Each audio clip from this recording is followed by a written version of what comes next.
We now welcome Anurag Kundu, Chairperson, Delhi Commission for Protection of Child Rights, Government of Delhi, with us.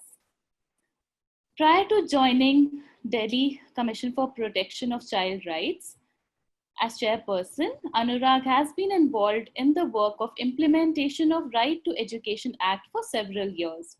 He has previously served as member, Delhi Commission for Protection of Child Rights, where he headed the education division. He has been part of several education reforms of the government of Delhi and authored multiple policy decisions. He has published a research study detailing the status of implementation of Section 12(1)(c) of the Right to Education Act that reserves 25% seats in private schools for children belonging to economically weaker sections and socially disadvantaged groups. He also published a research study to assess the extent and effectiveness of mainstreaming of out-of-school children in Delhi. In 2016, he filed and won public interest litigation in Delhi High Court for robust implementation of the Section 12(1)(c) of Right to Education Act in private schools, regulated by 3 corporations of Delhi, and thus benefiting nearly 12,000 children annually and setting precedents for similar litigations in different states. Previously, he has completed 2 years fellowship with Teach for India prior to joining them as consultant. Thereafter, he worked with Indus Action for the implementation of Right to Education Act. He is a computer engineer by degree and hence leverages technology effectively in his work. Today, he will be talking to us on the topic, Building Early Warning System for Identifying and Predicting Child Adversity for Timely Intervention. Over to you, Anurag. Thanks, Anu. Am I just double check? Am I audible and visible? Yes. All right. I'll just quickly share my screen and just give me a heads up if my screen is visible. Yes, it's perfect. All right. Thank you very much, Anu, for the invite. Thank you, Firki team, Teach for India, for the opportunity. And most importantly, thank you everyone in the audience who has taken the time out to engage on this issue and to listen to me. I look forward to both your comments and feedback, as well as questions. I will have a short presentation, very narrowly focused on one specific issue with one specific tool at our disposal. And I will leave out the last few minutes for questions if there are any. So feel free to type out the questions in the chat and I will try and answer if I can, or get back to you if I can't immediately at the moment. So thank you very much, everyone. So I'm going to talk about early warning system and how we can identify and predict or track child adversity for timely intervention. And before that, let me go to one of my favorite movies. It's a movie from 1954 actually. It's called Boot Polish. I don't know how many of you have seen it. I saw it growing up on what used to be DD National back then. On a Friday night, there used to be movies, so I saw this movie there. So essentially, this is a story of Bela and Bhola, the 2 children whose mother tragically dies. As a consequence of the death of their mother and father not there, these children are first forced into labor and then begging, and how they have to experience the sheer tragedies that life has to offer.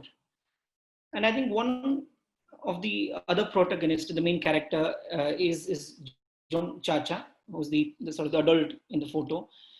And I distinctly remember one particular dialogue from the movie. And in this particular movie, there is a conversation between the 2 children and the adult, wherein tired by the tragedies of their life, John Chacha tries to inspire them, and he says, "Someday this night will end. It will definitely end. My heart says there will be a morning." Now that was 1954.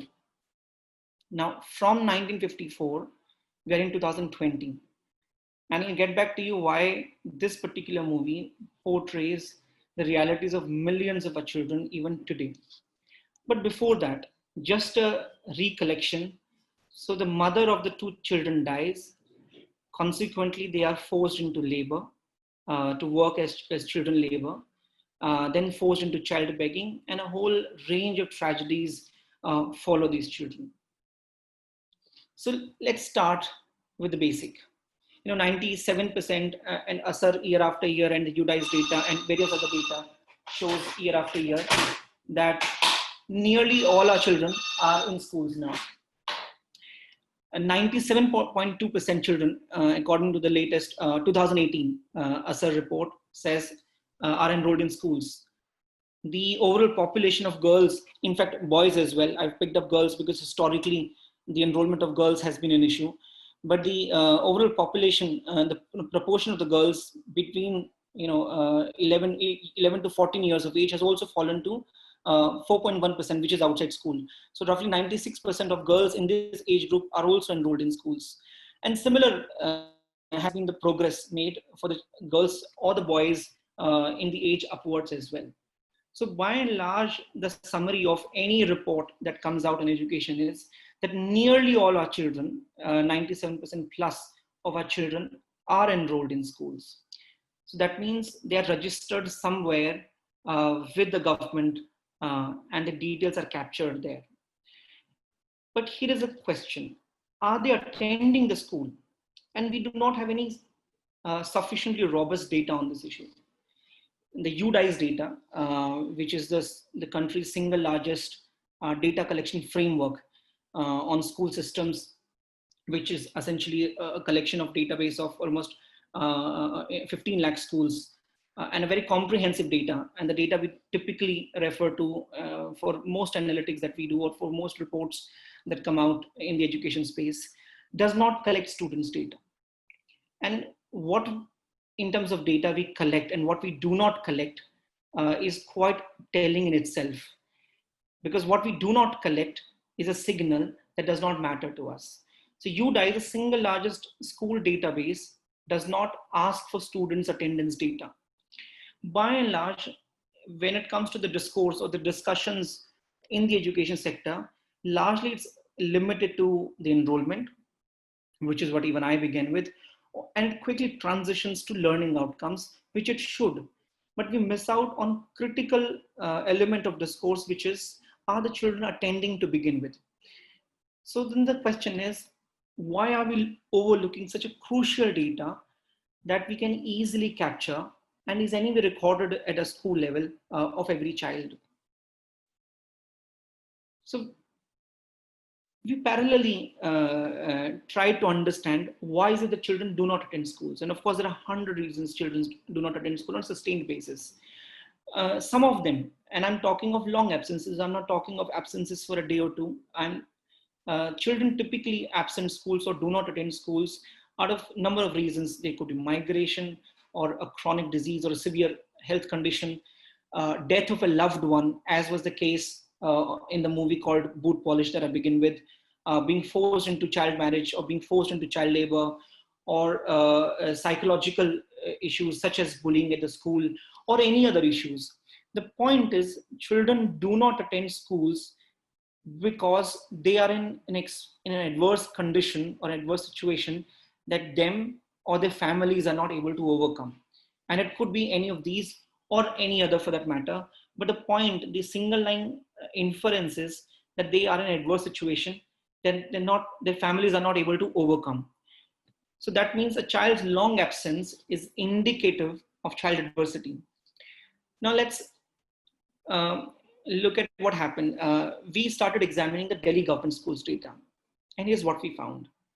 We found that on any given day, 36% of our students are absent on average. And this is the last data. So it's not sort of affected or distorted by the, what's happening because of the COVID-19 pandemic. It's the 2019-20 data that I'm using. So we found nearly 36% of our children or students are absent on any given day. In terms of numbers, it means 5.4 lakh. That means 500,000 plus students are absent on any given day. Now, with almost 500,000 students absent on any given day, this should be a sign of serious worry for everybody who's in decision making, or for anybody and everybody for whom the public schools matter. And we also try to find out what are the reasons, and typically the reasons for long absence, and we try to segregate the data in the what's a long absence, what's a short absence, and in those kind of analytics. And we found particularly the children are absent for the reasons I articulated earlier as well: serious health condition, disability, death of a loved one, their own death, accidents, child labor, child marriage, forced to work, etc. So here is what we learned about Delhi government. Now in parallel news, what is happening? 9 and 20% of children aged 5 to 18 and 15 to 18 are respectively pushed into the child labor. 27% of girls are married before the 18th birthday. India has one of the highest children's mortality only by tuberculosis. And tuberculosis has had vaccine. In fact, India was the first country outside Europe to launch mass scale vaccine for tuberculosis. 5% children under 18 are orphans. 1 in 100 suffer some kind of disability. This is as recorded, and disability, and as several studies have repeatedly captured, is severely underreported. So what have we learned so far? We have learned that children are enrolled in schools by and large. There's almost a universal enrollment with 97.2% children enrolled now. There are severe major attendance gaps or lack of knowledge, and the serious adversities that children are facing because of situations like the ones I earlier described: child labor, marriage, tuberculosis, or disease such as these, bullying at school, or any such adversity. So children are enrolled in schools, they're not attending, and parallelly they're facing adversity. So here is the biggest opportunity that a country has, or any large system within a country. It could be a not-for-profit organization like a Teach for India, which engages with 40,000 children. It could be a Delhi government, could be a municipal body, or for that matter, any think tank within the country. This is the single largest opportunity or a predictor that we're missing out on. So this long absence from school can be the strongest predictor that a child is in adverse condition, and we need to design systems, governance systems, that can trigger a series of interventions or actions. Now, what can those series of actions or interventions be? First, they could literally begin with a phone call, or they could literally begin with an SMS as to that your child is absent and we missed the child, or what happened, etc. It could be an IVRS call. It could be a helpline where they can call and let everyone know if they're in trouble. It could be a home visit or any other such thing. But the point is, the attendance and the long absence of children needs to trigger certain actions or interventions that help us first identify and then remedy the problem or the adversity that children are in at the earliest stage possible. Now, that is the opportunity that our country is missing out on, and that is a sort of early warning system that the DCPCR, being the statutory body of the rights of the children in the state of Delhi, has picked up. So similar model, we selection, we have certain indicator, attendance being the primary one. We identify the students who are at risk. We have certain response mechanism based on that, and then the loop sort of iterates. Now we have certain advantages positioned because of it being Delhi and resources being more available. But the point is, the attendance is recorded at school level, and multiple forms of interventions can be designed at school level, district level, at a state level.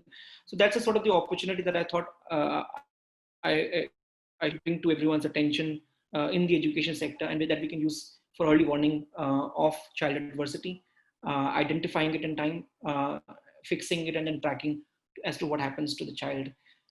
Because back in 1954, when the enrollment was around 35%, Belu and Bhola were outside the school, and the school didn't know. And that's understandable because 35% enrollment was the figure. But today, with 97% enrollment figures, or near universal enrollment figures, if the Belu and Bhola are outside the school, it should alert the school system. In fact, schools already know it. All that is left is for us to act in time to identify and track where Belu and Bhola are and fix or remedy the situation they are in. So that's the sort of thought that I wanted to leave you with. Thank you very much. Thank you, Anurag. In the interest of time, we will just take one question. How might childhood adversity affect adult psychological problems when children grow up? Of course, it can affect in multiple ways. I mean, the earliest childhood adversity can even affect not just your psychological uh, sort of framework, but can also affect the cognitive development as well. Early experiences, uh, in fact, how how the children receive care in the early years can really build their image of self, their image of the society, and how they engage with it. So there is a serious long-term adversarial impact on the children of particularly the early years, both about themselves and how they see themselves and how they see the world around them. So of course it's a, and which is why identifying and intervening early becomes all the more crucial, and unfortunately all the more missed out in terms of opportunity cost by a country. Yeah. Thank you so much, Anurag, for taking out time for Inspired and sharing these valuable insights. My pleasure. Thank you very much, everyone. Thank you.